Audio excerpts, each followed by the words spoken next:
വിഷ്ണുബ്രോ പറഞ്ഞിട്ടാ ഞാൻ കാത്തു നിന്നത്. ചില കാര്യങ്ങൾക്കൊരു തീരുമാനം ഉണ്ടാക്കാൻ. അപ്പോഴും സ്വന്തം കാര്യത്തിനൊരു തീരുമാനം ഉണ്ടാക്കണമെന്നും വല്ലവരും പറഞ്ഞു തരണോ അല്ലേ? അതിനും സ്വന്തമായിട്ടൊരു തീരുമാനമില്ല. ഇങ്ങനെ പോയാൽ നമ്മുടെ ജീവിതം മാത്രമല്ല പപ്പിയുടെ ജീവിതം അവതാളത്തിലാവും. ഞാൻ പറഞ്ഞില്ലെന്ന് വേണ്ട. അല്ല, നിന്റെ തീരുമാനങ്ങൾക്ക് എന്തെങ്കിലും മാറ്റം ഉണ്ടെന്ന് അറിയാൻ വേണ്ടി വന്നത്. നിങ്ങളെ ദത്തെടുത്ത ദത്തമ്മയ്ക്കും മറ്റുള്ളവരുടെ മുൻപിലും പരിഹാസപാത്രമായിട്ട് നിൽക്കാൻ ഞാൻ ഇനി നിന്ന് തരില്ല. ഇതിന്റെ അവസാന തീരുമാനമാണോ? അല്ല, എന്നെ നിങ്ങൾ എല്ലാവരുടെ മുമ്പിൽ വെച്ച് അപമാനിച്ച് വലിച്ചിറക്കി വിട്ടതിന് രോഹിത്തിന് മാപ്പ് പറയാൻ പറ്റുമെങ്കിൽ ഞാൻ എന്റെ തീരുമാനം മാറ്റാം. പക്ഷെ എല്ലാവരുടെയും മുമ്പിൽ വെച്ച് നിങ്ങളത് പറയണം. എങ്കിൽ ഞാൻ വരാം. നീ കാണിച്ച തന്റെ ഇടത്തിനാ ഞാൻ ശകാരിച്ചത്. അത് വലിയ തെറ്റായിട്ടൊന്നും എനിക്ക് തോന്നിയിട്ടില്ല. നിങ്ങൾക്ക് തോന്നില്ല, കാരണം രോഹിത്തിന് കുടുംബമായിട്ട് താമസിക്കണമെന്ന് ആഗ്രഹമില്ല.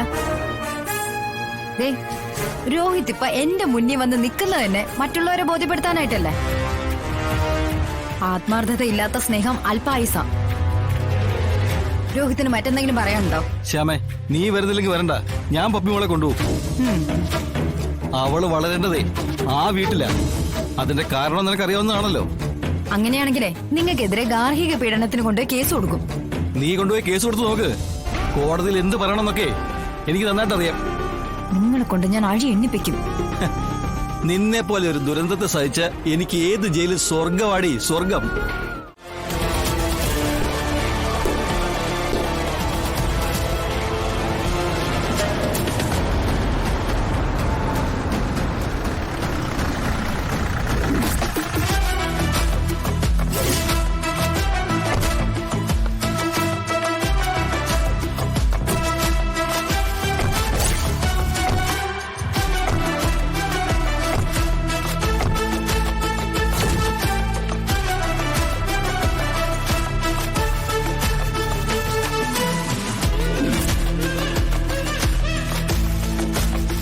എല്ലാവരും ഞങ്ങളോട് സഹകരിക്കണം. ഞങ്ങൾക്ക് ഞങ്ങളുടെ ജോലി ചെയ്യണം. അതിന് തടസ്സമായി നിന്ന് ഞങ്ങൾക്ക് ബലം പ്രയോഗിക്കേണ്ടി വരും. ശരി മാഡം.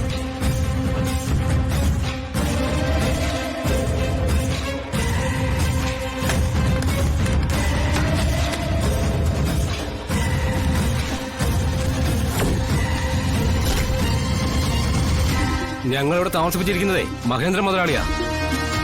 മുതലാളി പറയാതെ ഞങ്ങളിവിടുന്ന് മാറത്തില്ല. നിങ്ങൾ ഇപ്പൊ കാണിച്ചിരിക്കുന്നത് കയ്യേറ്റമാണ്.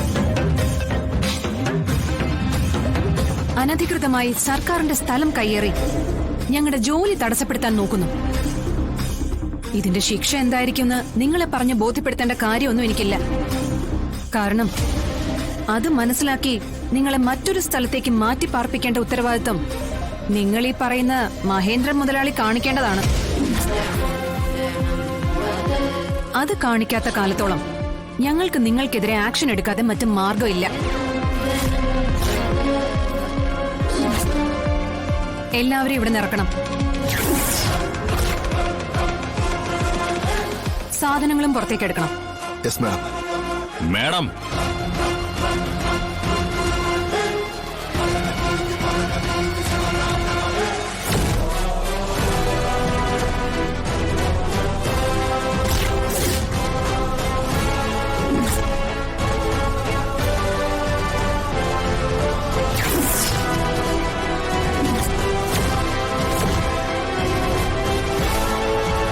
ഈ സ്ഥലം പുറമ്പോക്കല്ല.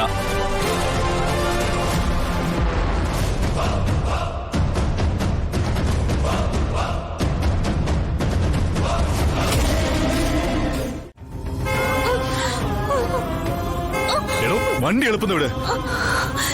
മേഡം, കുഴപ്പമൊന്നുമില്ല.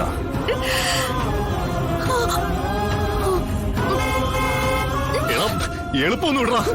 എടാ, ഹോൺ അടിച്ച് വിടറാ വണ്ടി.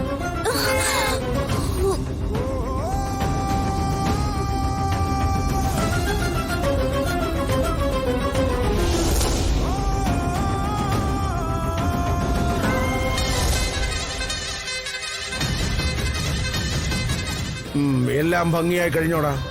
കഴിഞ്ഞു. ആ നെഞ്ചും കൂടെ നോക്കിയാ വെച്ചത്. പക്ഷെ കൊണ്ടത് ഒരത്തിന്. എന്നാലും ആള് തീരും. പിന്നെ അവളെ അവിടെ നിന്ന് രക്ഷിക്കാനായിട്ട് കൊണ്ടുപോയത് ആ ശിവനാ.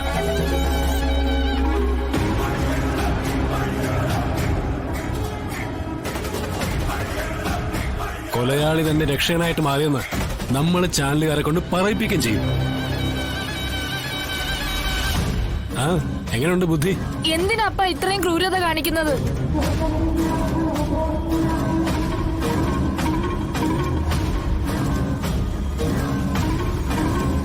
മഹേന്ദ്രൻ എന്നോട് കാണിച്ച ക്രൂരതകൾക്കൊക്കെ പകരം വയ്ക്കാൻ ഇതൊന്നും മതിയാകില്ല മോനെ. എന്നാലും അപ്പനെ എങ്ങനെയൊന്നും കാണാൻ എനിക്ക് വയ്യ. പകയും വിദ്വേഷവും ചതിയും. എനിക്കിപ്പോ അപ്പന്റെ മുന്നിൽ നിൽക്കാൻ തന്നെ പേടിയാ. എന്റെ പൊന്നുമോളെ, അപ്പൻ തീ കുരുത്തുപോയില്ലേ? അപ്പൊ ആ ഗുണം കാണിക്കാതിരിക്കാൻ പറ്റില്ലല്ലോ.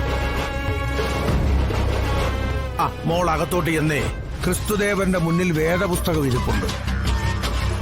അതെടുത്ത് വെച്ച് 1-2 ആവർത്തി അങ്ങ് മനസ്സിരുത്തി വായിക്ക്. ഉള്ളിലെ ഈ നെരിപ്പോടൊക്കെ അങ്ങ് കെട്ടടങ്ങും. ആ അപ്പനതൊന്നും വായിച്ചാൽ ഏക്കില്ല. ഇനി ഒരൊറ്റ വഴിയേ പറ്റൂ. കേട്ടിട്ടില്ലേ, കല്ലും മുള്ളും ചവിട്ടിയേ മല കയറാൻ പറ്റൂ.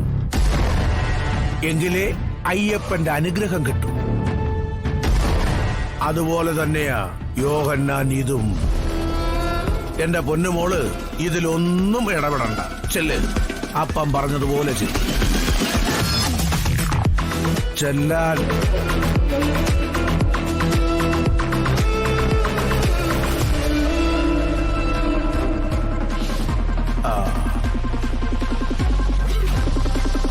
പിന്നെ നിന്നെ ആരും കണ്ടില്ലല്ലോടാ? ഇല്ല, അതിനുള്ള സമയം ഞാൻ ആർക്കും കൊടുത്തില്ല. സൂക്ഷിക്കണം.